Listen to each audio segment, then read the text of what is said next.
नमस्कार की हाल चाल। मेरा नाम है सोहन और मैं प्रिपेयर हो रहा हूँ सीए इंटरमीडिएट के लिए। और मैंने रिसेंटली स्टार्ट किया है ग्रुप वन का एडवांस अकाउंटिंग का। आज की इस वीडियो में हम लोग समरी करने वाले हैं। समरी इन द सेंस, देखो हम नॉर्मली ना समरी या फिर रिवीजन कैसे करते हैं, हम करते हैं इंग्लिश वाले नोट्स को पढ़ के, या फिर कोई लोग करते हैं कि बुक में जो हाईलाइट करते हैं मॉड्यूल में उसको पढ़ते हैं। कुछ लोग क्या करते हैं, खुद का शॉर्ट नोट्स बनाते हैं, जो कि बहुत अच्छी बात है और बहुत सही स्ट्रैटेजी है। बट आज की वीडियो में क्या होने वाला है मैं तुम्हें प्रॉपरली बताता हूँ। देखिए, मैं चाहता हूं कि मैं बोरिंग तरीके से ना पढूं यार, और मैं पढ़ना चाहता हूँ इंटरेस्टिंग तरीके से। और मैं जैसे पढ़ रहा हूँ मैं लोगों के साथ शेयर भी करना चाहता हूँ, क्योंकि ये वीडियो जो बन रहा है ये मेरे लिए हेल्पफुल है। कोई देखे या ना देखे, किसी को फर्क नहीं पड़ता, मेरे को तो फर्क पड़ेगा। सो बेसिकली मेरे नोट्स में बहुत इंटरेस्टिंग होते हैं। मैं ना लाइक बुक पढ़ता हूँ, बुक पढ़ने के बाद मैं उसी बुक को कन्वर्ट कर देता हूँ, उसी बुक वाले नोट्स को कन्वर्ट कर देता हूँ आपके फनी इंटरेस्टिंग जेनजी नोट में। जी हाँ, मैं एआई का यूज करता हूँ। ऑब्वियसली मेरे पास चैट जीपीटी का प्रीमियम है। मैं चैट जीपीटी को देता हूँ बुक का पूरा सब कुछ डिटेल, एंड वो कन्वर्ट कर देता है मेरे लिए प्रॉपर इंग्लिश लैंग्वेज में, यानी हिंदी प्लस इंग्लिश मिला के, यानी मेरे को जो समझ आएगा वैसे एग्जाम्पल जो बुक के अंदर है और साथ ही साथ जो मेरे इसमें भी है, उसके हिसाब से मैं लाइक मेरे पास नोट है। अब नोट के बाद ना, हर टॉपिक के बाद अपना शॉर्ट नोट्स इंग्लिश में लिख देता हूँ। अब मैं क्या करता हूँ, शॉर्ट नोट्स भी पढ़ता हूँ अलग, और लाइक पूरा बुक क्यों पढूं भाई, मेरे पास तो इंग्लिश नोट है। तो स्टोरी के हिसाब से मैं पढ़ता हूँ, और आगे जाके फिर धीरे धीरे धीरे धीरे धीरे धीरे हम कंप्लीट कर देते हैं हमारे पूरे चैप्टर को रिवीजन करना। हाल 1 घंटा लगता है और काफी है हमारे लिए पूरा जानने के लिए। और हाँ, इस वीडियो में मैं बुक में से भी आपको पढ़ाऊंगा, पढ़ाऊंगा नहीं, मैं खुद ही पढ़ूंगा मेरे इस नोट से। सो इस नोट्स अगर आप चाहते हो तो ये नीचे जो नंबर दिख रहा है ना, इसमें आप मेरे को व्हाट्सएप करके पूछ सकते हो, मैं नोट्स भेज दूंगा। ओके, एक कम्युनिटी बनाते हैं गाइस। हाय अगेन, हेलो। हमारा चैप्टर का नाम है इंट्रोडक्शन। अबे कहाँ गया भाई साहब, ड्रॉ करने के लिए नहीं गया। हाँ, चैप्टर का नाम है इंट्रोडक्शन। इतना बड़ा भी नहीं करना था यार सोहन, क्या है, मेरा नाम है सोहन, ठीक है। थोड़ा छोटा कर देते हैं और पढ़ते हैं। देखो यार, बहुत इंटरेस्टिंग होगा, हमारे पास बहुत अच्छे अच्छे एग्जाम्पल्स हैं, ठीक है। चैप्टर वन है introduction to accounting standard. English में रहेगा, फन भी रहेगा, सीए एग्जाम ओरिएंटेड ही रहेगा, ठीक है। चलो स्टार्ट करते हैं। देखो, पहला टॉपिक अपना आता है, बुक में मॉड्यूल में भी देखना है, तुम जाके चेक कर लो कि है आपका ये वाला टॉपिक। व्हाट इज जीएपी, यानी जनरली एक्सेप्टेड अकाउंटिंग प्रिंसिपल। याद कर लो, बहुत इंपॉर्टेंट है, मेरे को मेरे टीचर ने बताया था। देखो, इंग्लिश एक्सप्लेनेशन ऐसा है कि सोचो तुम और तुम्हारा दोस्त पबजी और या बीजीएमआई खेल रहे हो। एक बंदा बोलता है कि मेरे गेम में ना हेडशॉट 500 डैमेज होता है, 500 डैमेज पे हेडशॉट होता है, और लाइक हेडशॉट से 500 डैमेज होता है। और दूसरा बोलता है कि मेरे गेम में ना भाई सिर्फ 100 डैमेज होता है। अब विनर कौन होगा तुम खुद डिसाइड करो। क्या डिसाइड करना पॉसिबल है? इम्पॉसिबल है दोस्तों। इसीलिए इसीलिए भाई, इसीलिए हर गेम का अपना अपना फिक्स्ड रूल रहता है, ठीक है। अब इसको थोड़ा हाईलाइट करते हैं, ये बकवास लग रहा है, फिक्स रूल रहता है हर गेम का अपना अपना। सो अकाउंटिंग भी बिल्कुल गेम की तरह ही होता है, बिल्कुल गेम की तरह होता है अकाउंट, ठीक है। अब हर कंपनी ना अपनी अपनी मर्जी के हिसाब से प्रॉफिट लॉस एसेट कैलकुलेट करेगी। तो क्या कंपनी कंपेयर लाइक कर पाएंगे हम लोग? बिल्कुल भी नहीं। अब इसी प्रॉब्लम को सॉल्व करने के लिए जीए पे जनरली एक्सेप्टेड अकाउंटिंग प्रिंसिपल बनाए गए थे।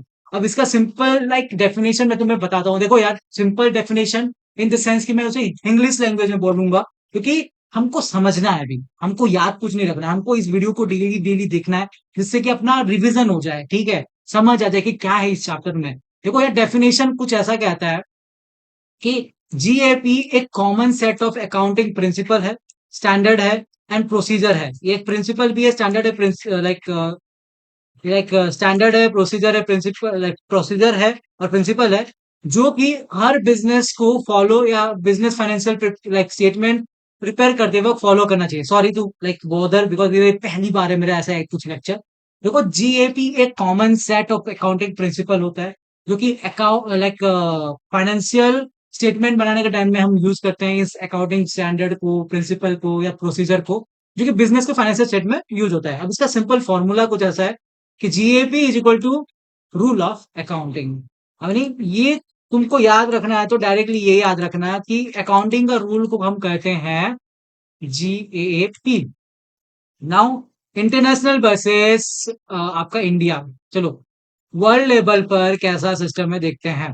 देखो, वर्ल्ड में ना हम आईएफआरएस यूज करते हैं, इंटरनेशनल फाइनेंशियल रिपोर्टिंग स्टैंडर्ड। याद रखिए, एमसीक्यू में आ भी सकते हैं। अब इंडिया में कैसा होता है, अकाउंटिंग स्टैंडर्ड यूज करते हैं एंड इंडियन अकाउंटिंग स्टैंडर्ड हम प्रॉपरली यूज करते हैं। ठीक है। नाउ रियल लाइफ एग्जांपल जो मैं देता हूँ, तुम्हारी अगर जीएफ या कोई बॉयफ्रेंड है तो तुमसे पूछेगा कि कितना पैसा सेव किया है तूने। तुम बोलोगे कि भाई मेरे पास 50,000 रुपए है, मगर स्टेटमेंट, बैंक स्टेटमेंट में हम देखते हैं तो बस 18,000 निकलते हैं। तो दोस्त वहां पर बोलेगा कि भाई तू कैलकुलेशन अपनी मर्जी से कर रहा है। तो इसीलिए अकाउंटिंग में भी भाई पर्सनल कैलकुलेशन नहीं चलती, जीएपी को फॉलो करना पड़ता है, जो कि एक स्टैंडर्डाइज प्रोसेस होता है, सिस्टम होता है। आप कह सकते हो कि लाइक एक प्रिंसिपल होता है। अब आपके बुक में देखना, बुक के हिसाब से ही जा रहे हैं, चेक कर लो बुक में देखना। सेकंड नंबर टॉपिक है what is accounting and standard account, accounting standard, sorry. अब इसका इंग्लिश में समझते हैं, क्योंकि इंग्लिश में तो बुक में ही पढ़ा है, तुम खुद पढ़ लेना, बट इंग्लिश में समझते हैं। देखो अकाउंटिंग स्टैंडर्ड गवर्नमेंट के एक ऑफिशियल इशू रिटर्न रूल्स होते हैं। ये एक ना गवर्नमेंट के द्वारा ऑफिशियली इशू किया जाता है। क्या होता है ये? रिटर्न रूल्स होते हैं। अब देखो इंडिया में ना like ministry of corporate affairs MCA और नफरा के कंसल्टेशन के साथ ही इन्हें इशू किया जाता है। मतलब नफरा कौन सा होता है? ये नेशनल फाइनेंशियल रिपोर्टिंग अथॉरिटी होता है। इसके कंसल्टेशन से मिनिस्ट्री ऑफ कॉर्पोरेट अफेयर इन सभी रूल्स को लोगों तक पहुंचाता है। देखो ये स्टैंडर्ड बताता है कि किसी भी ट्रांजेक्शन को फाइनेंशियल स्टेटमेंट में कब रिकॉर्ड करना है, ये बताता है कि कब रिकॉर्ड करना है। ओके। ये जो अकाउंटिंग स्टैंडर्ड होता है ये बताता है कि फाइनेंशियल स्टेटमेंट को कब रिकॉर्ड करना होता है, कितनी वैल्यू पर रिकॉर्ड करना होता है, कहाँ शो कराना होता है, डिस्क्लोजर यानी लोगों को और एक्स्ट्रा ऑप्शंस इंफॉर्मेशन कितना देना होता है। मतलब भाई अकाउंटिंग स्टैंडर्ड कंपनी के लिए एक इंस्ट्रक्शन मैनुअल है। कंपनी लोगों के लिए, रिलायंस, टाटा जैसे कंपनीज के लिए ये लाइक बताया जाता है कि तुम ऐसे सब कुछ रिकॉर्ड करके रखो, जिससे कि उनको ही मदद होगा यार, उन्हें कब रिकॉर्ड करना है, कैसे शो करना है, कैसे डिस्क्लोजर करना है। जैसे कि मान लो कि आइकिया का फर्नीचर के साथ भी मैनुअल आते हैं, ऑब्वियसली आते हैं, वैसे ही अकाउंटिंग के साथ भी अकाउंटिंग स्टैंडर्ड आ ही जाते हैं। देखो अकाउंटिंग स्टैंडर्ड चार चीजों पे डील करती है। पहला तो रिकॉग्नाइजेशन। ये हमको ना, इसका मतलब क्या होता है? रिकॉर्डेंस का मतलब है कि ट्रांजैक्शन को बुक में कब रिकॉर्ड करना चाहिए। ये बताता है कि ये बताता है कि जो ट्रांजेक्शन होते हैं, जो लेन देन होते हैं पैसा बिजनेस में, कब रिकॉर्ड करना चाहिए। मान लो एग्जाम्पल के लिए कंपनी, ये एग्जाम्पल बहुत इंपॉर्टेंट है, सुन नहीं रहे हो क्योंकि भाई सुनना ही है तुमको यार, क्यों इतना झंझट पा रहे हो। देखो कंपनी ने गुड्स कस्टमर को डिलीवर कर दिया, कस्टमर को कंपनी ने गुड्स डिलीवर कर दिया, पेमेंट अभी तक मिली नहीं है। तो सवाल ये आता है रेवेन्यू कब रिकॉग्नाइज होगा? तुम बताओ यार कब हम लिखेंगे? भाई अकाउंटिंग स्टैंडर्ड आंसर देता है इसके बारे में। चलो एक और एक रियल एग्जांपल समझते हैं। मान लो तुमने स्विगी से पिज्जा मंगाए हो, ऑर्डर किए हो, और पेमेंट सीओडी में किया, डिलीवर हो गया है, मतलब डिलीवर हो गया और तुम्हें पेमेंट सीओडी में किया है। तो रेस्टोरेंट से रेस्टोरेंट कब सेल मानेगा? ऑब्वियसली भाई अकाउंटिंग कहता है कि डिलीवर के टाइम में, यानी इसी टाइम पे ही अकाउंट लाइक बोला जाएगा कि हाँ इसने सेल हो गया और रिकॉर्ड कर देंगे। पेमेंट के टाइम में नहीं, जब सीओडी यानी पैसा दे रहा होगा तब नहीं करना है। जब पैसा लाइक डिलीवर कर चुका है पिज्जा तब देना होता है, पर तब रिकॉग्नाइज करके उसको लिखना होता है फाइनेंशियल स्टेटमेंट में। अब दूसरा चीज है मेजरमेंट। मेजरमेंट यानी तुम खुद समझो यार, मेजरमेंट का मतलब है ट्रांजेक्शन की वैल्यू, कितनी वैल्यू ट्रांजेक्शन की है। जैसे कि मान लो मशीन का कॉस्ट 10 लाख रुपए है, फिर ट्रांजेक्शन तुम्हारा लाइक ट्रांसपोर्टेशन होता है तुम्हारा 40,000 रुपए, देन आपका इंस्टॉलेशन आता है 60,000 रुपए। तो मशीन बुक में कितनी वैल्यू पर रिकॉर्ड होगी, तुम खुद सोचो यार। अकाउंटिंग स्टैंडर्ड डिसाइड करेगा, ये सब ही अकाउंटिंग स्टैंडर्ड ही डिसाइड करेगा कि तुम मशीन को कितने कितने लाइक कितने पर ही तुम उसको लिख के रखोगे। For example real life example देता हूं तुमको, कि तुम लोग देखो आईफोन खरीदते हो, प्राइस फोन का होता है 1,20,000, डिलीवरी में आपका 1,000 जाता है, इंश्योरेंस में 3,000 जाता है, स्क्रीन गार्ड जाता है 2,000। तो एक्चुअल कॉस्ट फोन प्राइस नहीं होता, यानी तुम्हारा जो 1,20,000 रुपए वो एक्चुअल कॉस्ट नहीं है। तुम्हारा सब कुछ टोटल मिला के, यानी ये 3,000, 1,000, 2,000 मिला के कितना होता है? 6,000 प्लस 1,20,000, यानी 1,26,000 रुपए आपका जो हो वो आपका रियल वैल्यू है। अकाउंटिंग भी इसी लॉजिक पर ही काम करता है। समझ रहे हो ना बात को? Now presentation. प्रेजेंटेशन क्या होता है? देखो सबसे पहले तो हमने पढ़ा, क्या पढ़ा हमने? कि कब हमको रिकॉर्ड करना चाहिए, जब हमारा डिलीवर यानी जब हम माल बेच चुके होंगे तब हमको रिकॉर्ड करना है। पैसा जब तक मिला नहीं कोई हमको फर्क नहीं पड़ता, वो आगे देना ही पड़ेगा, नहीं तो मार डालेंगे वसूली भाई की तरफ से। फिर मेजरमेंट, मेजरमेंट कैसे करना है समझ गया। एंड उसके बाद तुम्हारा आता है प्रेजेंटेशन। प्रेजेंटेशन कैसे किया जाता है? देखो प्रेजेंटेशन का मतलब होता है कि फाइनेंशियल स्टेटमेंट में ट्रांजेक्शन्स को किस और किस फॉर्मेट में, यानी किस जगह पर और किस फॉर्मेट में दिखाना है, यानी जो पैसा का लेन देन हुआ है उनको कैसे दिखाना है उनको, वो भी बहुत जरूरी चीज होता है। देखो एग्जाम्पल के लिए मशीन को इन्वेंटरी में दिखा दिया भाई, और प्रॉपर्टी प्लांट इक्विपमेंट को मैं दिखा दिया। मैं मतलब मेरा एग्जांपल बोल रहा हूँ कि मशीन जो है वो इन्वेंटरी में नहीं दिखा के प्रॉपर्टी प्लांट इक्विपमेंट में दिखा दिया, तो भाई पता आ जाएगा कि मान लो एग्जांपल के लिए एक रियल लाइफ एग्जांपल देता हूँ तुमको कि इंस्टाग्राम प्रोफाइल में है, बायो की जगह तुमने एड्रेस दे दिया और एड्रेस की जगह तुमने रिलेशनशिप स्टेटस दे दिया, ऑब्वियसली सबको कंफ्यूज हो जाएंगे। सो प्रेजेंटेशन बहुत मैटर होता है कि तुम अकाउंटिंग में भी यही सेम चीजें होते हैं। नाउ चौथा इज लाइक डिस्क्लोजर। डिस्क्लोजर बहुत ही इंपॉर्टेंट चीज है। मान लो कि डिस्क्लोजर का मतलब है कि एक्स्ट्रा इन्फॉर्मेशन देना ताकि रीडर को ट्रांजेक्शन के लाइक प्रॉपरली समझ आ जाए कि हाँ भाई ये चीजें हुआ है। फॉर एग्जाम्पल बुक में ये एग्जाम्पल दिया गया कि इन्वेंटरी वैल्यूएशन के लिए एफआईएफओ यूज करती है या फिर वेटेज एवरेज यूज होता है, ये डिस्क्लोजर का कंपलसरी है। सिर्फ स्टैंडर्ड फॉलो करना एनफ नहीं होता, पॉलिसी भी बनाती होगी भाई।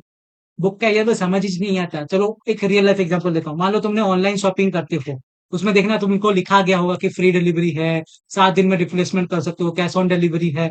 तो ये सब चीजें ना एक एक्स्ट्रा इन्फॉर्मेशन होती हैं जो कस्टमर को हेल्प करती हैं डिसीजन बेटर डिसीजन लेने में। और फाइनेंशियल स्टेटमेंट में भी एग्जैक्टली यही कॉन्सेप्ट को ही यूज किया जाता है। अब आता है टॉपिक, एक आता है बहुत important, why are accounting standard made. Accounting standard क्यों अकाउंटिंग स्टैंडर्ड मेड हुए थे? देखो हमने 4 चीजें पढ़ी। पहला पढ़े कि कब अपने को रिकॉर्ड करना है फाइनेंशियल चीजें, फिर मेजरमेंट के बारे में पढ़ा, फिर अपन ने क्या पढ़ा, फिर अपन ने पढ़ा कि लाइक रियल लाइफ एग्जाम्पल जो हमने पढ़ा कि मेजरमेंट तो पढ़ लिया, फिर अपन ने पढ़ा प्रेजेंटेशन, उसे प्रेजेंट कैसे करना है, और चौथा हमने पढ़ा क्या, डिस्क्लोजर। अब आते हैं कि हम अकाउंटिंग स्टैंडर्ड बनाए ही क्यों थे। ठीक है, देखो यार मेन ऑब्जेक्टिव इसके ये थे कि जो बिजनेस इन्वेस्टर्स हैं, बैंक्स हैं, गवर्नमेंट है, शेयर होल्डर्स है, क्रेडिटर है, सबको सबको रिलायबल, यूजफुल और कंपेरेबल फाइनेंशियल इंफॉर्मेशन हम प्रोवाइड कर पाए। यानी सबको रिलायबल, सबको यूजफुल होने वाली चीजें और कंपेयर कर पाए, फाइनेंशियल इन्वेस्ट लाइक इंफॉर्मेशन दे पाए, ताकि वो लोग स्मार्ट डिसीजन ले सकें। स्मार्ट डिसीजन एक बिजनेस में लेना, एक इन्वेस्टर, एक बैंक को, क्योंकि बैंक एक लोन देगा, बिजनेस इन्वेस्टर इन्वेस्ट करेगा, तो उसको मिलना तो चाहिए भाई क्या चल रहा है इस सब के बारे में, बिजनेस के बारे में। अब हम जानते हैं कि बेनिफिट ऑफ अकाउंटिंग स्टैंडर्ड, जो अकाउंटिंग स्टैंडर्ड होता है, आप बोल सकते हो रूल, जो जीएपी के अंडर आता है, तो उसका लाइक बेनिफिट्स क्या है? तो अकाउंटिंग स्टैंडर्ड के बहुत सारे बेनिफिट्स होते हैं। पहला बेनिफिट तो standardisation of alternative accounting treatment, ये होता है। यानी इसको सब समझते हैं अच्छे से।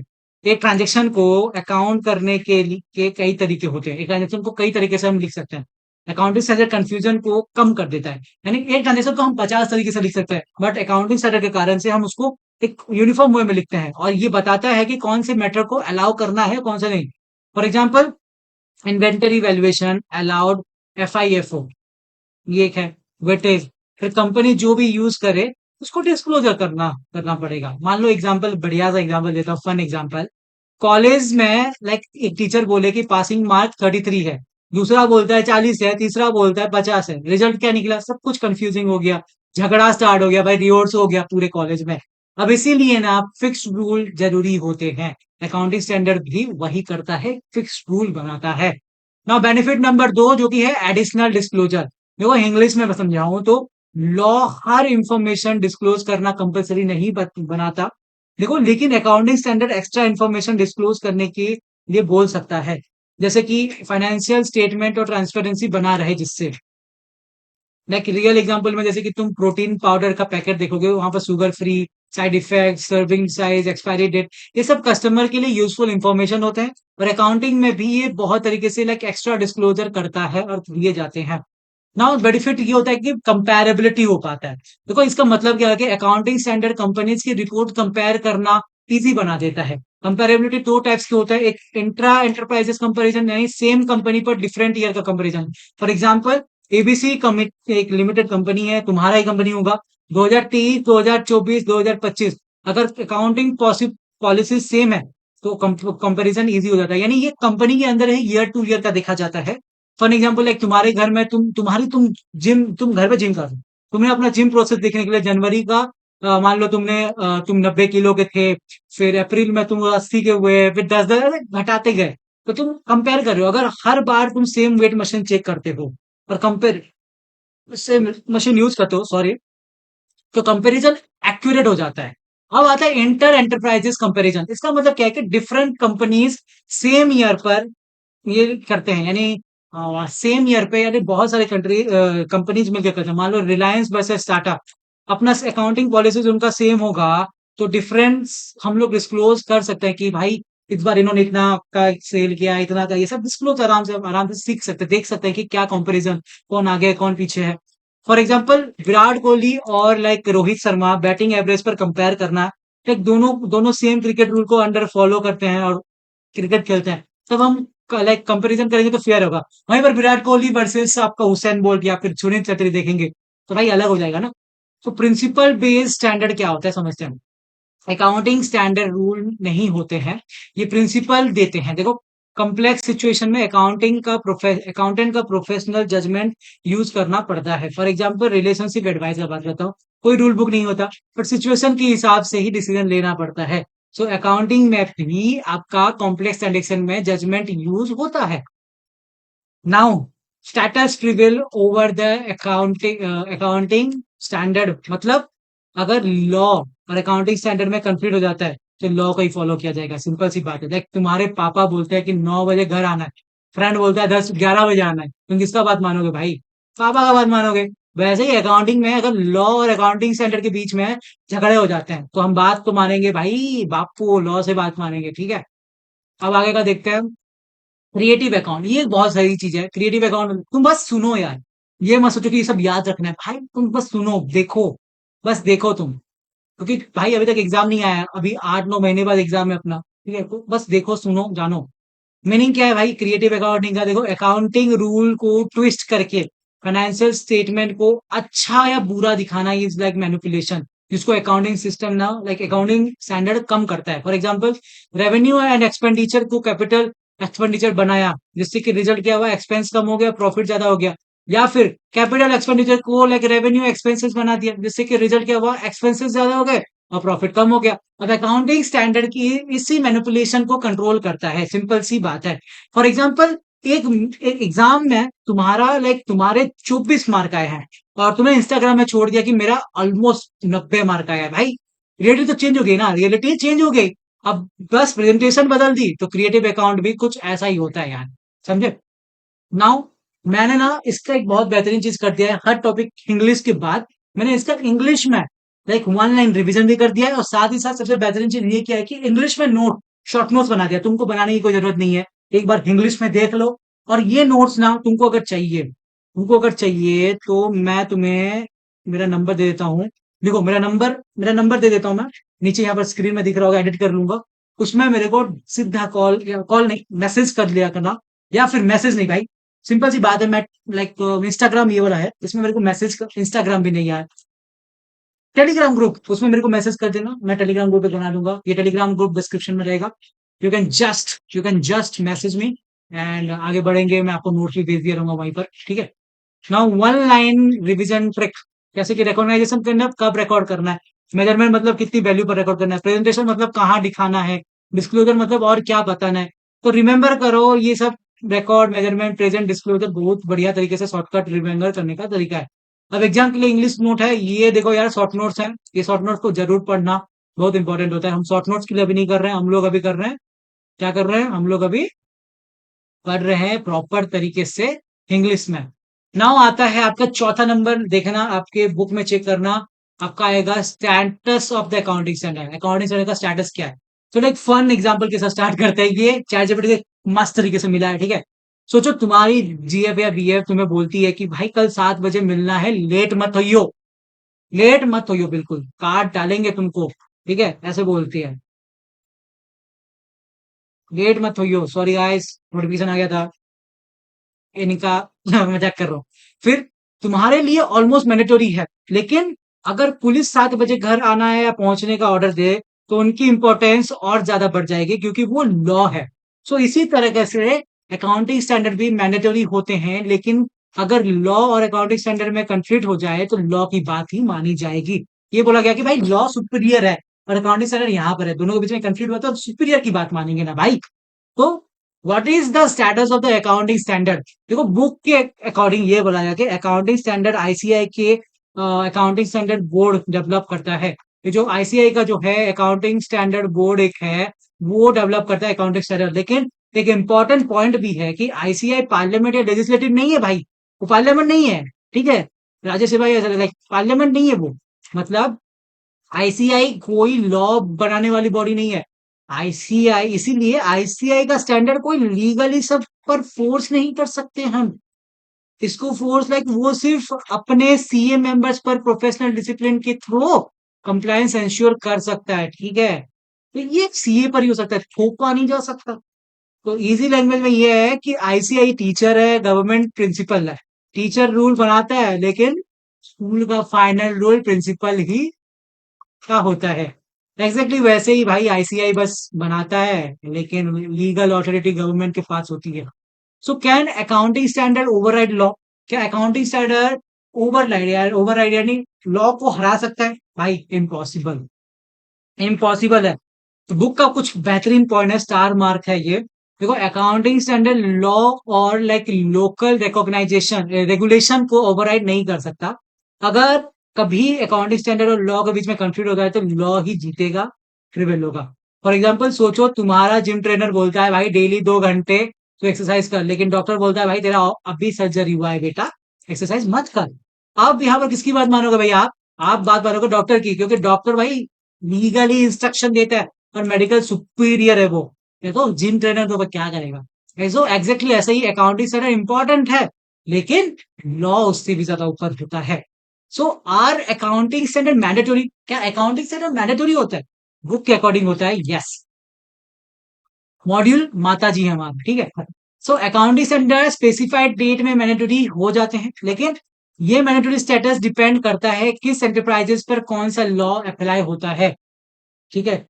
सो गाइज एक चीज है, मैंडेटरी स्टेटस डिपेंड करता है। सो किस एंटरप्राइजेस पर कौन सा लॉ अप्लाई होगा ये सब डिपेंड करता है। नाउ एग्जांपल के साथ देखते हैं कि कंपनीज एक्ट अगर किसी कंपनी को अकाउंटिंग स्टैंडर्ड फॉलो करने के लिए बोलती है, तो उस कंपनी को उन स्टैंडर्ड्स का कंप्लायंस करना ही नहीं पड़ेगा। फॉर एग्जांपल कॉलेज के अटेंडेंस रूल होता है कि टीचर बोलता है अटेंडेंस ऑप्शनल है, पर प्रिंसिपल सर्कुलेट करता है कि भाई 75% कंपलसरी होता है, एज यू नो दैट। अब क्या होगा, सबको 75% ही मेंटेन करना पड़ेगा अटेंडेंस। एग्जैक्टली वैसे ही जब companies act accounting standard mandatory बना देता है, तो कंपनी को उन्हें फॉलो करना पड़ता है। सो companies act and accounting standard book के बुक के according earlier like companies act ने 28 अकाउंटिंग स्टैंडर्ड नोटिफाई किए थे, मगर लेकिन 2016 में अकाउंटिंग स्टैंडर्ड 6 और विड्रॉ कर दिया गया। और अब कंपनीज रूल 2021 के अकॉर्डिंग ये सब खाली तुम देखो, कुछ याद रखने का नहीं है। तो सबसे पहले ना भाई अकाउंटिंग स्टैंडर्ड 6 को हटा दिया गया था, और अकाउंटिंग तो 28 पहले थे, बाद में 27 हो गए। तो उसके बाद देखो यार 27 एपिसोड थे अवेलेबल, बाद में 2 एपिसोड को परमानेंटली हटा दिया गया था नेटफ्लिक्स पर। अबे बकवास चीजें यार, 28 थे एक हटा दिया उसमें 27 हो गया, इतना क्या झंझट पालना। देखो एक इंपॉर्टेंट कॉन्सेप्ट ये है कि who develop the accounting standard, develop कौन करता है अकाउंटिंग स्टैंडर्ड? आईसीआई। किसके थ्रू से? अकाउंटिंग स्टैंडर्ड बोर्ड के थ्रू से। Who give the legal effect? देखो लीगल इफेक्ट कौन देता है? एमसीए। कौन सा? Ministry of corporate affairs, under under accounting companies act. Can accounting standard override the law? बिल्कुल भी नहीं भाई, कभी नहीं हो सकता, नेवर। सो इफ कंफ्लिक्ट्स ऑकर, अगर कंफ्लिक्ट्स होते हैं तो लॉ बदलेगा, ये फ्लो है। अब तुम देखो ना, तुम अगर एग्जाम के टाइम में अगर तुम ऑलरेडी मेरा इंग्लिश वाला ये वाला तुम बार बार देख चुके होगे, तो बस यही ये ओवरलुक कर दोगे ना फ्लो चार्ट को, समझ आएगा। और मैं तो तुमको नोट दूंगा ये वाला, लाइक तुमको रिवीजन नोट है ये भाई, ठीक है। ये फ्लो चार्ट है, देखो कि स्टेटस ऑफ अकाउंटिंग, ये पूरा फ्लो चार्ट है भाई। तुम ये तुमको चाहिए ना, जस्ट मैसेज मी, या मैं तुमको टेलीग्राम में सेंड कर दूंगा, ठीक है। ये सब फ्लो चार्ट्स हैं। फिर इसके बाद तुम्हारा आता है क्या? फ्लो चार्ट के बाद लाइक वन लाइन मेमोरी आता है, आराम से याद कर दो भाई इसको। Now the need of convergence toward the global standard. तो ये क्या होता है सुनो। इमेजिन करो तुम्हारी जीएफ इंडिया से है और तुम जापान चले जाते हो, तुम उसे हिंदी में मैसेज भेजते हो, ऑब्वियसली वो जापानीज में रिप्लाई करती है। रिजल्ट क्या होगा? मिसअंडरस्टैंडिंग होगा, कंफ्यूजन होगा, फाइट स्टार्ट हो जाएंगे। और सोचो यार दोनों इंग्लिश में बात करो तो सब कुछ क्लियर रहेगा, हाटी हाटी हो जाएगा भाई सब कुछ। एग्जैक्टली यही अकाउंटिंग में भी होता है। हर कंट्री अपनी अकाउंटिंग लैंग्वेज यूज करती है, या उसकी उसकी खुद की अकाउंटिंग लैंग्वेज होती थी। तो इसीलिए दुनिया ने बोला कि भाई एक कॉमन अकाउंटिंग लैंग्वेज क्यों नहीं कर सकते यार? करना चाहिए, होनी चाहिए ना। अब उसी कॉन्सेप्ट पर बोलते हैं, उसी कॉन्सेप्ट को बोलते हैं convergence toward the global standard, जो कि आईएफआरएस बनाता है। अब देखो यार, व्हाट इज कन्वर्जेंस? कन्वर्जेंस होते क्या है? देखो, कन्वर्जेंस का सिंपल मीनिंग है भाई, अपने अकाउंटिंग स्टैंडर्ड को इंटरनेशनल स्टैंडर्ड के थ्रू या के क्लोज लाना। यानी अकाउंटिंग स्टैंडर्ड हमारा जो भारत का होता है, जो इंटरनेशनल अकाउंटिंग स्टैंडर्ड यानी इंटरनेशनल फाइनेंशियल रिपोर्टिंग स्टैंडर्ड जो होता है, उसके क्लोज लाना। इंडिया अपने अकाउंटिंग स्टैंडर्ड को अपडेट करता है ताकि ग्लोबली एक्सेप्टेड अकाउंटिंग लैंग्वेज को सिमिलर हो पाए, यानी जो ग्लोबल में लैंग्वेज हो रहा है और हमारा जो अकाउंटिंग स्टैंडर्ड लैंग्वेज है तो सिंपल हो पाए यार। अब आगे बढ़ेंगे, कंफ्यूज मत हो यार तुम। देखो ध्यान रहे, कन्वर्जेंस मतलब कॉपी पेस्ट नहीं होता बाबू। कन्वर्जेंस का मतलब होता है कि adapt according to the Indian environment, आपके एनवायरनमेंट के हिसाब से अडॉप्ट करना। इसीलिए इंडिया ने खुद का अपना अकाउंटिंग स्टैंडर्ड बनाया, इंडियन अकाउंटिंग स्टैंडर्ड। इंडिया के पास दो है, एक इंडियन, एक अकाउंटिंग स्टैंडर्ड है, एक इंडियन अकाउंटिंग स्टैंडर्ड है, ठीक है।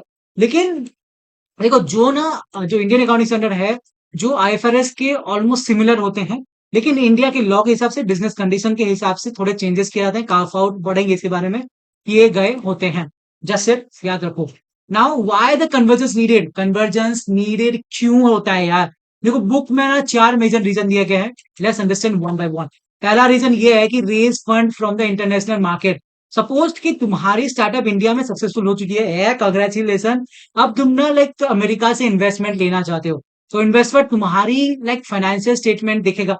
अब प्रॉब्लम क्या होता है यहाँ पर? प्रॉब्लम क्या है कि इंडिया की खुद की अकाउंटिंग लैंग्वेज अलग होती है और अमेरिका की अपनी अकाउंटिंग लैंग्वेज अलग हो जाती है। तो इन्वेस्टर ना कंफ्यूज हो जाते हैं।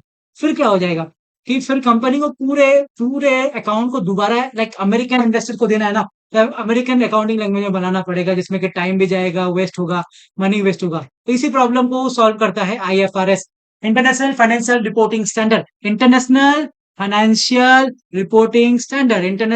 Reporting standard. तो रियल लाइफ एग्जांपल मान लो, पेटीएम या जोमेटो अगर फॉरेन इन्वेस्टर से फंड रेज करना चाहे और सब accounting already globally understandable format में है, जो कि आईएफआरएस के अंडर में है या उसके हिसाब से स्टैंडर्ड में जा रहा है, तो इन्वेस्टर इजीली इन्वेस्ट करने के रेडी हो जाएंगे फाइनेंशियल लाइक रिकॉर्ड को पढ़ के। नाउ फनी एग्जांपल एक है कि तुम अगर टिंडर प्रोफाइल हिंदी में लिखोगे और सामने वाले जो होंगी वो इंग्लिश समझेगी, तो मैच हो पाएगा क्या? चांसेस नहीं है। लेकिन तुम अगर इंग्लिश में प्रोफाइल लिखोगे तो सब कुछ सबको सबको समझ आ जाएगा। सो एफआरएस भी अकाउंटिंग की एक इंग्लिश लैंग्वेज ही है। ओके दोस्तों, आगे जाते हैं। सेकंड रीजन होता है कंपेरेबिलिटी। अरे यार, ये क्या करता हूं मैं? Comparability of the financial statement. ये कंपेयर करने में बहुत आसान होता है। देखो यार, इन्वेस्टर कंपेयर कहाँ करना चाहता है? जैसे कि रिलायंस वर्सेस एप्पल वर्सेस आपका सैमसंग। अगर तीनों अलग अलग अकाउंटिंग रूल पे फॉलो करेंगे तो कंपैरिजन तो इम्पॉसिबल हो जाएगा ना लाला। तो इसीलिए सबको ना सिमिलर स्टैंडर्ड ही चाहिए। मान लो अगर विराट कोहली ने लाइक विराट कोहली के रन क्रिकेट रूल से कैलकुलेट होते हो और फुटबॉल रूल से रोहित शर्मा के, क्या कंपेयर करना इम्पॉसिबल है? क्या कंपेयर करना पॉसिबल है? बिल्कुल भी नहीं। तो सेम रूल होना लाइक फेयर कंपैरिजन को दर्शाता है। तीसरा रीजन है यूनिफॉर्मिटी, ट्रांसपेरेंसी एंड कंपैरेबिलिटी। वही सेम चीजें, अगर हर कंपनी अपना खुद का अकाउंटिंग रूल बनाएगी तो क्या हो जाएगा? एक बताएगी कि हमारा 100 करोड़ का प्रॉफिट है, दूसरी बोलेगी कि हमारा 150 करोड़ का, तीसरी बोलेगी हमारा 80 करोड़ का प्रॉफिट।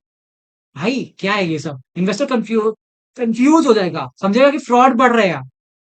उससे क्या होता है? फ्रॉड बढ़ता है ना, इसीलिए वो क्या करता है, एक कॉमन स्टैंडर्ड होना बहुत जरूरी है बोलता है। देखो रियल लाइफ एग्जांपल में ऐसा होता है कि सोचो, हर कॉलेज अपना खुद का मार्क कैलकुलेशन रूल बना ले। यानी बोले कि 60 पे पास हो जाओगे, दूसरा बोले कि 30 पे पास हो जाओगे, तीसरा बोले 90 होने से ही पास हो गए। तो कंपैरिजन तो खत्म ही जाएगा ना। 100 बोलोगे तो ठीक भी है, अभी 30 पासिंग मार्क बोलोगे तो ठीक है। नाउ एग्जाम्पल के लिए, फन एग्जाम्पल तो जरूरी है यार याद करने के लिए। मान लो तुम्हारी जीएफ पूछती है तुमसे, तुम कितना प्यार करते हो मेरे से? तुम बोलते हो कि 100। उसका एक्स बोला, उसके एक्स बोले 1000। भाई अब स्केल में तो डिफरेंस आ गई, तो कंपैरिजन तो इम्पॉसिबल हो जाएगा। तो इसीलिए अकाउंटिंग में स्केल, सेम स्केल होना बहुत जरूरी है, चाहिए। नाउ चौथा इज लाइक ग्लोबल इन्वेस्टमेंट। आज कंपनी सिर्फ इंडिया में बिजनेस नहीं करती, वो यूएसए, दुबई, यूके, सिंगापुर, ये हर जगह पर ऑपरेट करती है। अगर सब like countries same accounting standard use करें तो क्या होगा कि इन्वेस्टमेंट इजी हो जाएगा, फाइनेंशियल स्टेटमेंट अंडरस्टेबल हो जाएगा, कंसोलिडेशन इजी हो जाएगा, लिस्टिंग इजी हो जाएगा, क्या क्या नहीं हो सकता, कॉन्फिडेंस हाई हो जाएगा भाई इन्वेस्टर का पैसा लगाने के लिए। सो टाटा ग्रुप की कंपनी दुनिया में अलग अलग कंट्रीज में काम करती है। अगर सब सिमिलर स्टैंडर्ड यूज करेंगे तो ग्रुप का फाइनेंशियल स्टेटमेंट बहुत ही बढ़िया इजी तरीके से बनेगा और बहुत ही हेल्पफुल रहेगा लोगों को। इससे बहुत ही हेल्पफुल हो जाता है अगर कन्वर्स करते हैं। वही याद करने वाली चीज ये है, एक सेकंड गाइस, एक सेकंड, हाँ। कन्वर्ट्स का काम क्या होता है, मेन गोल क्या होता है, one accounting language for the world, whole world. एक अकाउंटिंग लैंग्वेज होना चाहिए, कोई अलग अलग नहीं होना चाहिए। अगर किसी को अलग अलग करना है तो थोड़ा सा मॉडिफाई कर सकते हैं। Now the international accounting standard के बारे में, sorry, international accounting standard board जो कि बनाता है। देखो इंटरनेशनल अकाउंटिंग स्टैंडर्ड बोर्ड क्या है, ये है इंटरनेशनल ऑर्गेनाइजेशन जो कि लंदन में बेस्ड है। इसका काम क्या है, वर्ल्ड के लिए ना अकाउंटिंग स्टैंडर्ड बनाना, पूरे वर्ल्ड के लिए अकाउंटिंग स्टैंडर्ड बनाना इसका काम होता है। इसकी हिस्ट्री जानते हैं, ये स्टार्ट हुआ था 1973 में। इंटरनेशनल अकाउंटिंग कमिटी हुआ करता था, ये एक बोर्ड नहीं कहलाता था, ये कमिटी कहलाता था कब, 1973 में।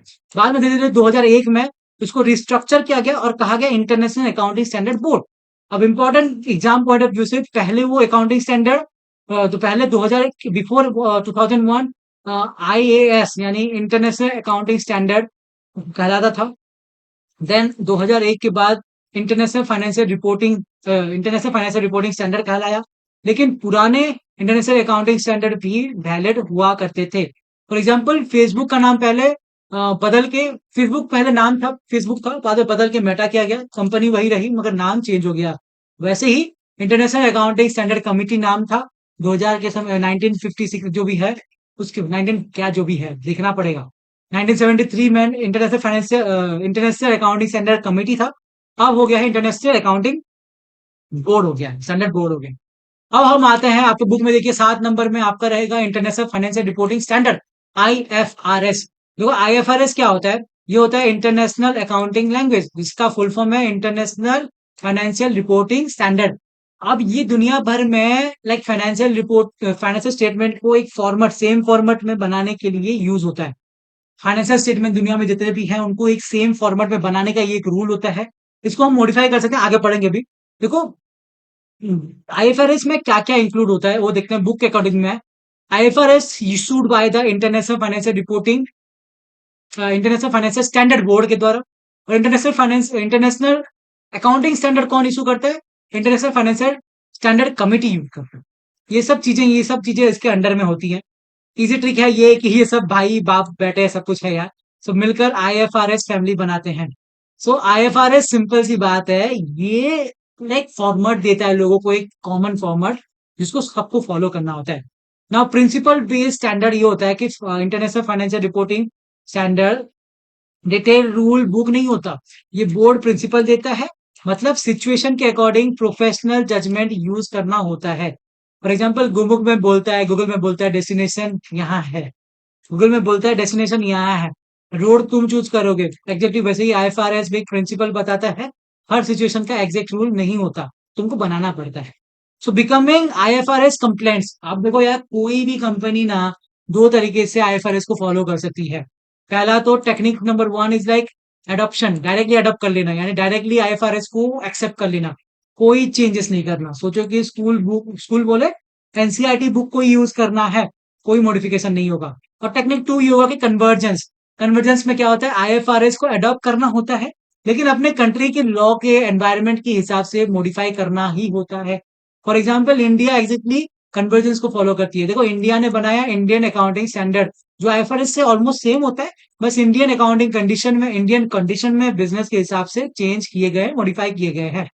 For the fun example, Netflix की कोरियन सीरीज हिंदी में डब हो जाती है, सेम स्टोरी होता है बट लैंग्वेज अलग अलग होती है।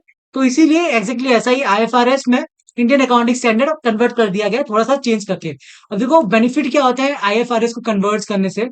देखो बुक के अकॉर्डिंग ये क्या गया कि इन्वेस्टर्स को कॉन्फिडेंस आते हैं, इंक्रीज हो जाते हैं, ट्रांसपेरेंसी इंक्रीज हो जाती है, फाइनेंशियल स्टेटमेंट कंपेयर करना बहुत आसान हो जाता है, और इजी ग्रुप कंसोलिडेशन कर सकते हैं, इजी इंटरनेशनल लिस्टिंग हो सकता है, इंटरनेशनल के स्टॉक मार्केट में आप इन्वेस्ट कर सकते हो। देन इजी ग्लोबल इन्वेस्टमेंट आप कर सकते हो इसके थ्रू से, बहुत आसान पड़ जाता है सबके लिए ये सब। तो नाउ एग्जाम्पल के लिए इंफोसिस अगर यूएसए और इंडिया दोनों में लिस्टेड होगा तो सेम अकाउंटिंग लैंग्वेज होने की वजह से रिपोर्टिंग समझना इजी हो जाता है। सो भाई मेमोरी ट्रिक ये है कि आईएएससी ओल्ड वाला था, इंडियन अकाउंटिंग स्टैंडर्ड कमिटी, बाद में न्यू बन गया 1975 या 73 में था, देन 76 में था। Then Indian accounting standard board बन गया नया वाला 2001 में। आईएफआरएस यानी इंटरनेशनल फाइनेंशियल रिपोर्टिंग स्टैंडर्ड जो ग्लोबल स्टैंडर्ड बनाता है। और हमारा इंडियन वर्जन है जो कि कन्वर्ज के बाद कन्वर्जेंस के बाद बना है इंडियन अकाउंटिंग स्टैंडर्ड, जो कि इंडियन वर्जन है उसकी सुधार। तो देखो यार फ्लो चार्ट है, फ्लो चार्ट को मैं तुम्हें भेज दूंगा नीचे टेलीग्राम, ये वाला बुक है जरूर देख लेना। और ये मेरा इंस्टाग्राम है, जरूर फॉलो कर लेना मुझे फाइनेंस रिलेटेड वीडियोस के लिए भी। ये फ्लो चार्ट एंड नोट्स तुमको मिल जाएगा। आगे हम जाएंगे, ये होगा आपका इंग्लिश रिवीजन नोट। ये नोट भी आपको मिल जाएगा वहां पर पीडीएफ में, यार सिंपल सी बात है। अब आगे जाते हैं नए टॉपिक्स में। What are the curves on and curves in, भाई this is the important time. सोचो तुमने अपने जीएफ या फिर पीएफ के लिए मैगी बनाई, अब रेसिपी यूट्यूब से देखी तुमने, यूट्यूब का फॉलो किया, लेकिन उसने बोला कि मुझे थोड़ा स्पाइसी पसंद है। तो तुम क्या करोगे, ओरिजिनल रेसिपी में थोड़ा सा चेंजेस करोगे, थोड़ा अगर अगर स्पाइस अगर रेसिपी ऑलमोस्ट सेम है तो बस इंडियन टेस्ट के हिसाब से थोड़ा मॉडिफाई कर दिया गया, तुमने स्पाइसेस डाल दिया। एग्जैक्टली यही होता है, इंडिया ने आईएफआरएस का साथ किया, यानी आईएफआरएस पूरा टोटल बढ़िया था, इंडिया के हिसाब से जो फेवरेबल है, जो हम यूज कर सकते हैं उसके हिसाब से मॉडिफाई कर दिया। That's it. So why did India choose convergence instead of adoption, adoption क्यों नहीं किया भाई इंडिया ने, कन्वर्जेंस को ही क्यों फॉलो किया? देखो इंडिया ने ना आईएफआरएस को डायरेक्टली कॉपी पेस्ट नहीं किया भाई। अब इंडिया ने देखा कि हम आईएफआरएस को फॉलो करेंगे, नहीं मना नहीं कर रहे हैं, लेकिन इंडिया के लॉ के हिसाब से, बिजनेस एनवायरमेंट के हिसाब से थोड़ा चेंजेस करके यूज करेंगे। अब इस प्रोसेस को ही बोलते हैं कन्वर्जेंस। कन्वर्जेंस। अब और जो स्टैंडर्ड बने उन्हें बोलते हैं इंडियन अकाउंटिंग स्टैंडर्ड। कन्वर्जन के बाद जो स्टैंडर्ड बना वो इंडियन अकाउंटिंग स्टैंडर्ड कहते हैं। अब यहाँ पर एक सवाल आता है कि भाई what are carves out, carves out क्या होता है भाई, कार्व्स आउट क्या होता है, crab out, sorry crab out जो भी होते हैं।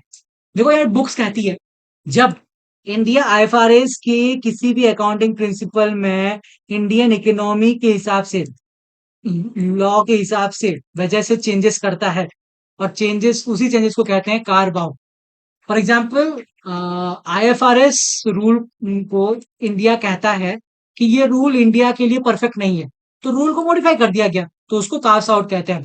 देखो ओरिजिनल रेसिपी यानी नेटफ्लिक्स ओरिजिनल रेसिपी इंडिया में डब होके वर्जन होता है, तो डायलॉग थोड़ा चेंज करना पड़ता है। तुमने देखा होगा हॉलीवुड में भी थोड़ा फनी हो जाता है, इंडियन स्टाइल में मिर्ची मसाला लगाया जाता है, बट असली में इंग्लिश में कुछ अलग होते हैं।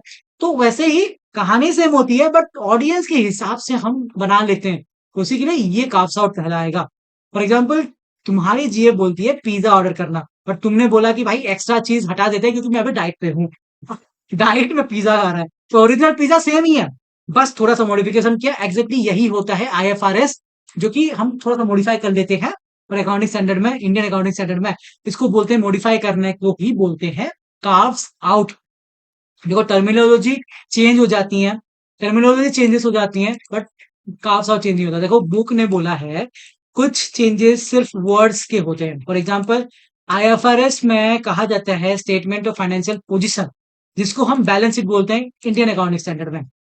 वही सेम चीज आईएफआरएस में स्टेटमेंट ऑफ कॉम्प्रिहेंसिव इनकम को इंडिया में हम कहते हैं statement of profit and loss, statement of profit and loss में।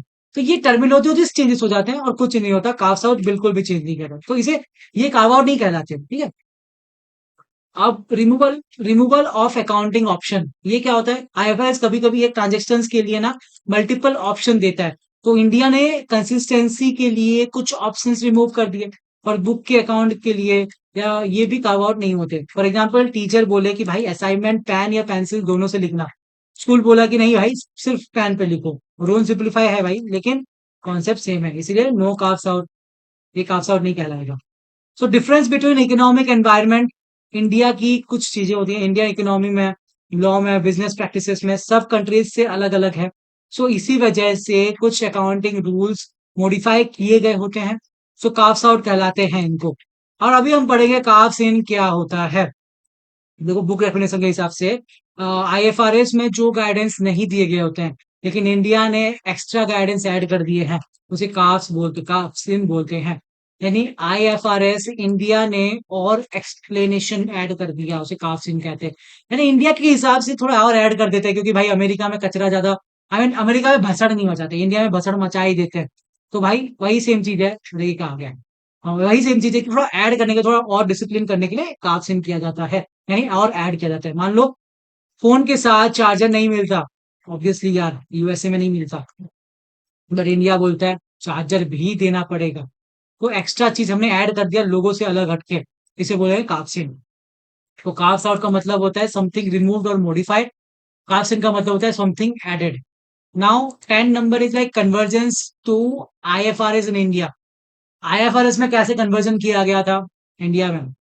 Why India want convergence? Because आज इंडिया की ग्लोबल इकोनॉमी का पार्ट है।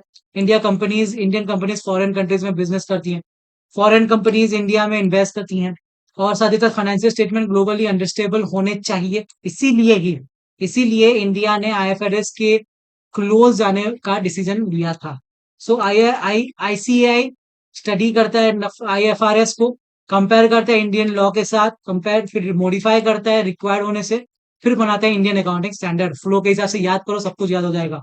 Why not adoption? एडॉप्शन क्यों नहीं करता, कन्वर्जेंस क्यों करता है? देखो यार, इंडिया की economy, law, business practices, tax rule बहुत ही डिफरेंट होते हैं।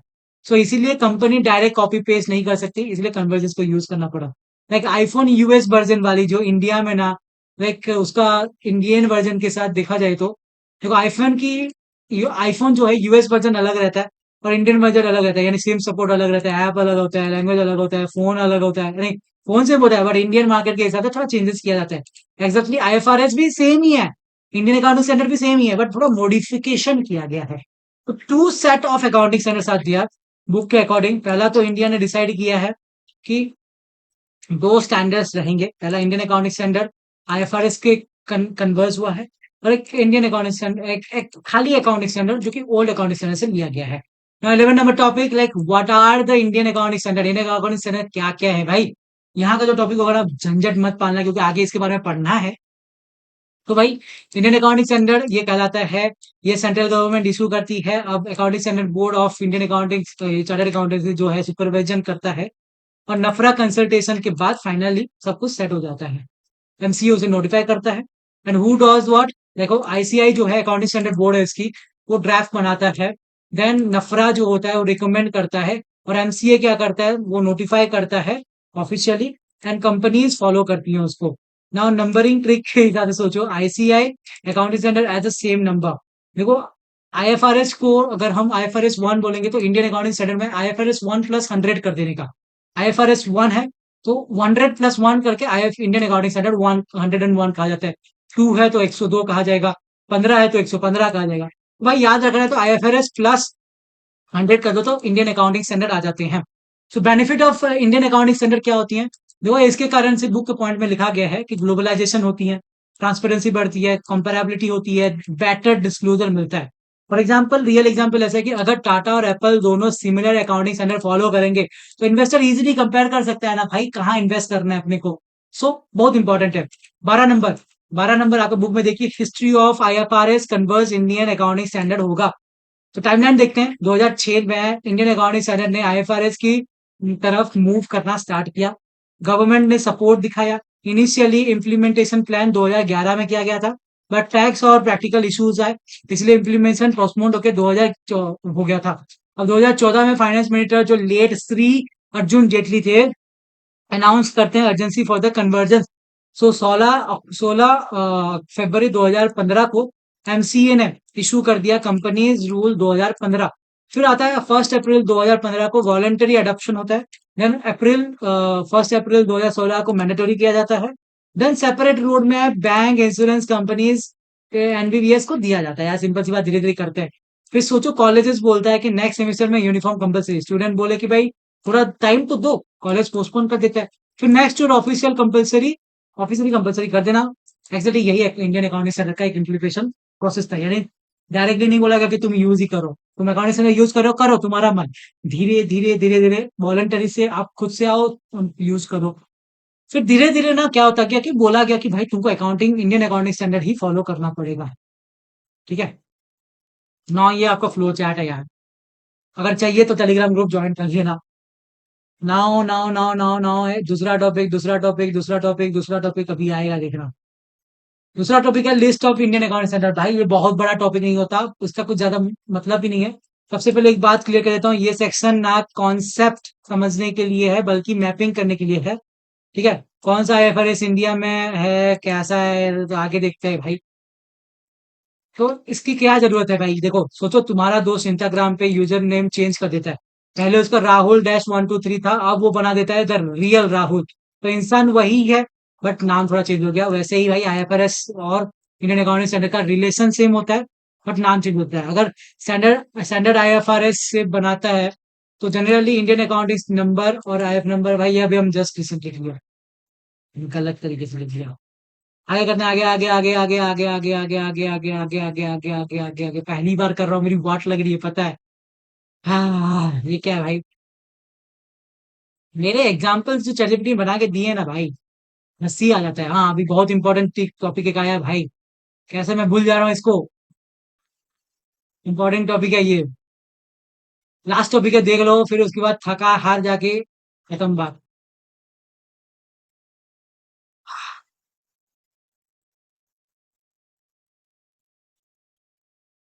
देखो एग्जाम्पल है, आईएफआरएस 1 इंडियन से अकाउंटिंग 1 में होता है 9 लगने से 100 प्लस कर देना है, 15 लगने से 115 करना है, 16 लगने से 16। ये एग्जाम की फेवरेट ट्रिक होती है यार। आईएएस क्या होता है यार, इंडियन अकाउंटिंग स्टैंडर्ड क्या होता है?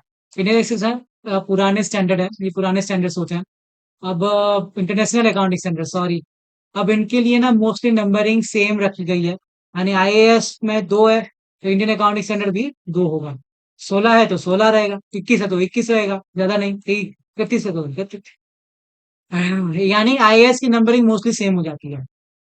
इंपॉर्टेंट है, एग्जाम फ्रेंडली है कि इंडियन अकाउंटिंग स्टैंडर्ड में 101 में first time adoption of Indian accounting standard का मतलब होता है पहली बार इंडियन अकाउंटिंग स्टैंडर्ड अप्लाई करने का रूल होता है।